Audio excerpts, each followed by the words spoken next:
여러분, 만약 여러분의 자녀가 용서할 수 없는 큰 죄를 저질렀다면 부모로서 어떤 선택을 하시겠습니까? 2700년 전 춘추시대, 한 아버지는 자신의 아들을 직접 처형하는 결단을 내렸습니다. 그의 이름은 석자. 평생 자녀 교육의 중요성을 강조했던 사람. 자식을 사랑한다면 반드시 의로움을 가르쳐야 한다고 역설했던 사람.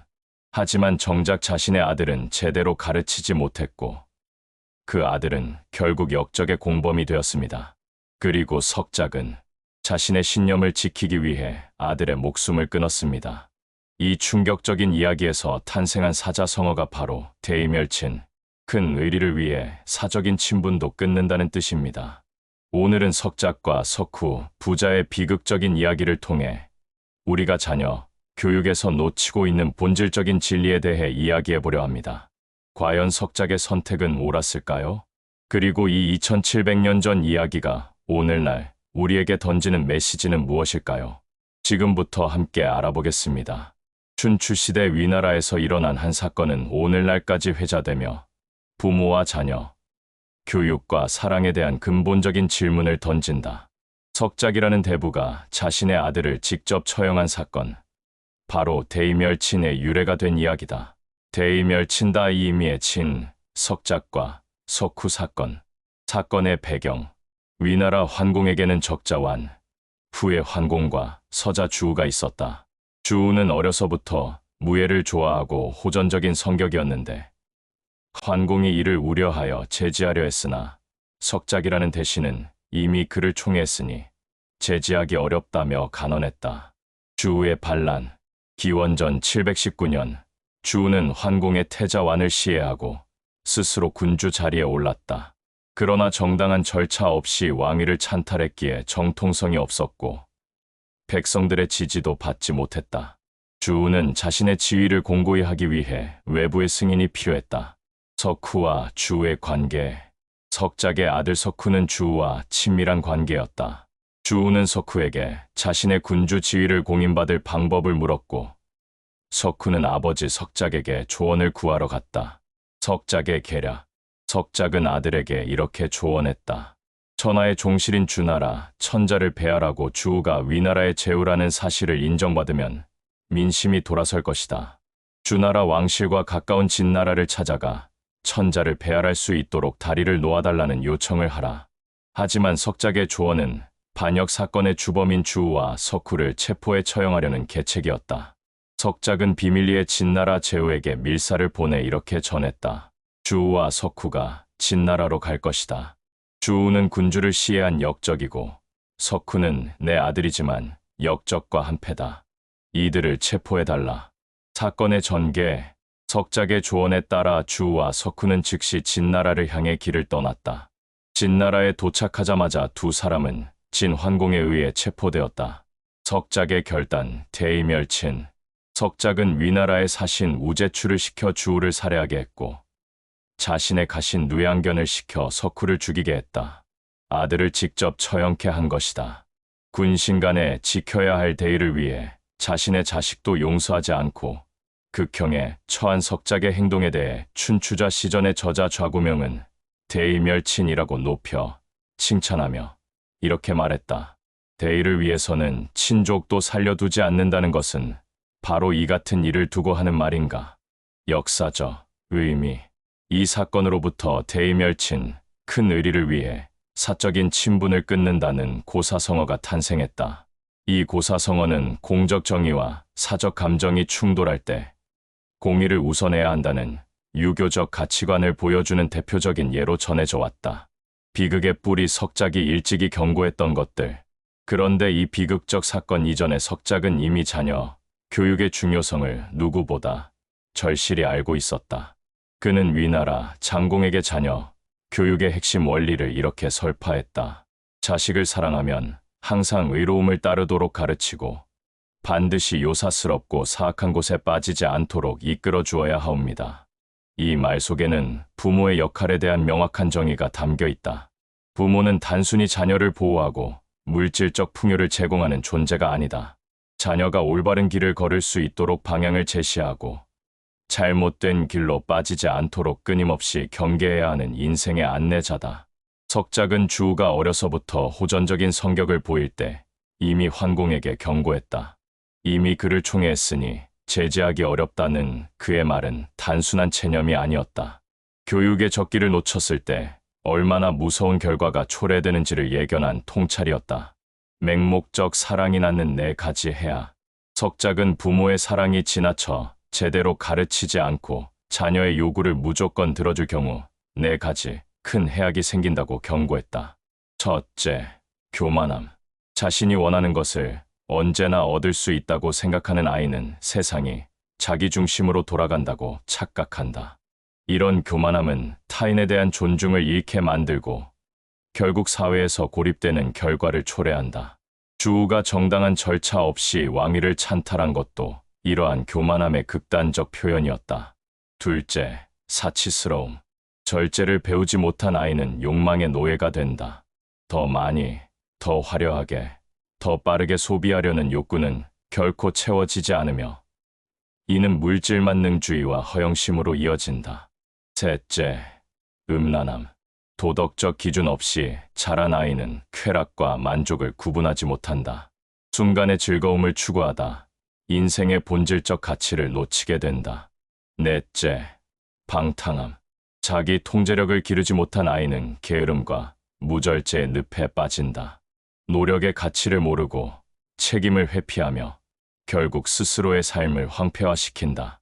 석후가 역적 주우와 함께 반란에 가담한 것은 바로 이 4가지 해악이 복합적으로 작용한 결과였다. 권력욕, 절제 없는 욕망, 도덕적 기준의 부재가 한 젊은이를 파멸로 이끈 것이다.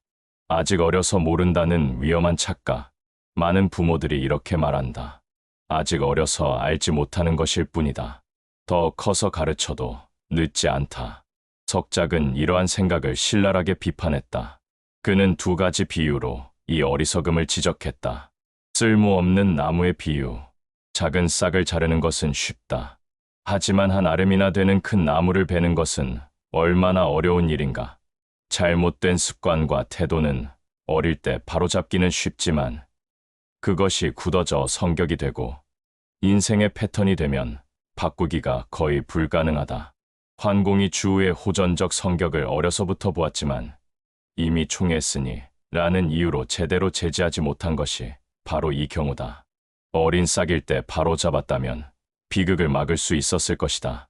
새와 말의 비유. 새장에서 훈련된 새는 날아가도 다시 돌아온다. 고삐에 길들여진 말은 풀어놔도 주인을 따른다.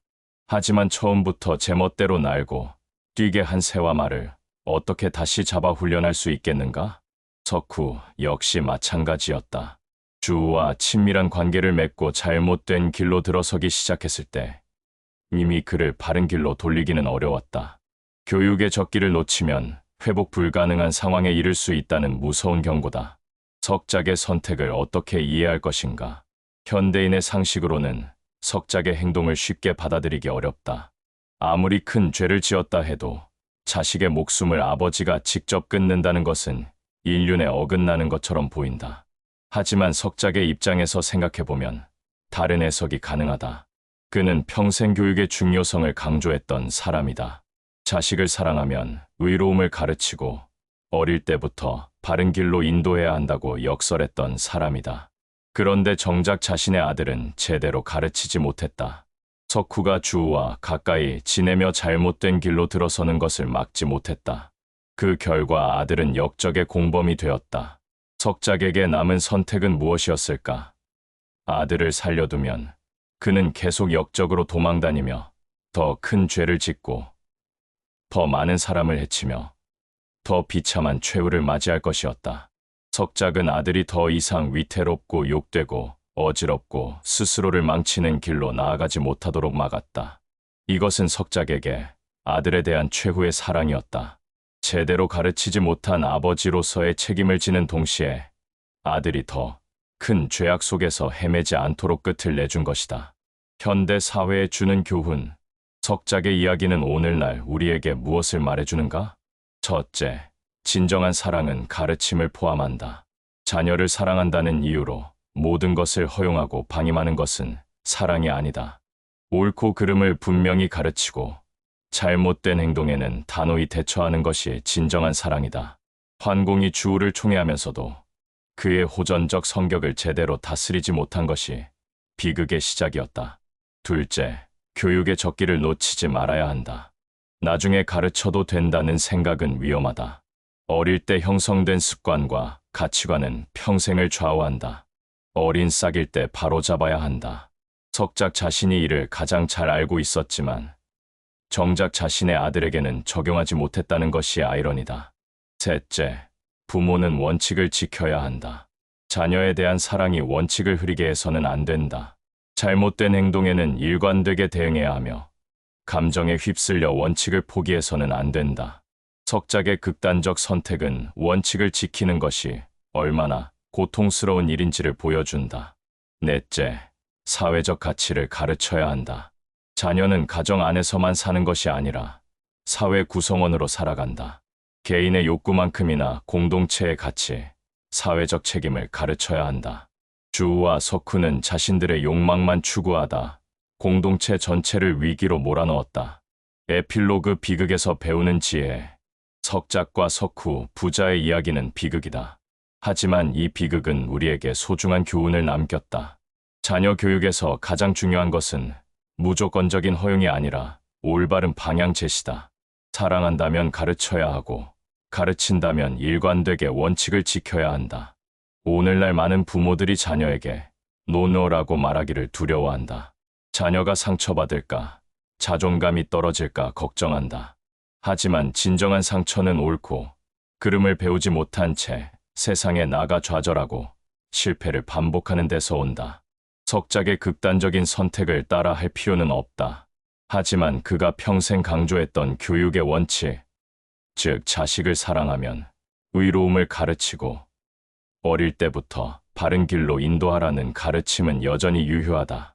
부모의 진정한 사랑은 자녀가 원하는 모든 것을 주는 데 있지 않다. 자녀가 스스로 서고 옳은 길을 걸으며 사회의 건강한 구성원으로 성장하도록 돕는 데 있다. 석작은 자신의 교육 철학을 끝까지 실천했다. 비록 그것이 자신의 아들을 처형하는 극단적 방식이었지만 그는 사랑만 할 뿐 가르치지 않는 사람은 자식을 망치는 사람이라는 자신의 신념을 저버리지 않았다. 그것이 석작이 2700년 전 우리에게 남긴 뼈아픈 유산이다. 교육은 사랑의 또 다른 이름이며 진정한 사랑은 때로 고통스러운 원칙의 실천을 요구한다는 교훈 말이다. 여러분, 여기까지 석작과 석후의 이야기를 함께 살펴봤습니다. 석작의 선택을 우리가 따라 할 필요는 없습니다. 아니, 따라해서도 안 되겠죠. 하지만 그가 평생 강조했던 한 가지 원칙만큼은 귀 기울일 필요가 있습니다. 자식을 사랑한다면 의로움을 가르치고 어릴 때부터 바른 길로 인도하라. 오늘날 많은 부모들이 자녀에게 안 되라고 말하기를 두려워합니다. 혹시 상처받을까, 자존감이 떨어질까 걱정하죠. 하지만 진짜 상처는 어디서 올까요? 옳고 그름을 배우지 못한 채 세상에 나가서 수없이 좌절하고 실패를 반복할 때 받는 상처. 그것이 진짜 상처입니다. 따뜻한 톤으로 전한 진정한 사랑은 자녀가 원하는 모든 것을 주는 게 아닙니다. 자녀가 스스로 설 수 있도록, 옳은 길을 걸을 수 있도록, 건강한 사회 구성원으로 성장할 수 있도록 돕는 것. 그것이 진정한 사랑입니다. 석작은 이렇게 말했습니다. 사랑만 할 줄 알고 가르치지 않는 사람은 자식을 망치는 사람이다. 교육은 사랑의 또 다른 이름입니다. 그리고 진정한 사랑은 때로 고통스러운 원칙의 실천을 요구합니다. 여러분은 어떻게 생각하시나요? 댓글로 여러분의 생각을 나눠주세요. 오늘 영상이 도움이 되셨다면 좋아요와 구독 부탁드립니다. 다음 영상에서 또 만나요. 감사합니다.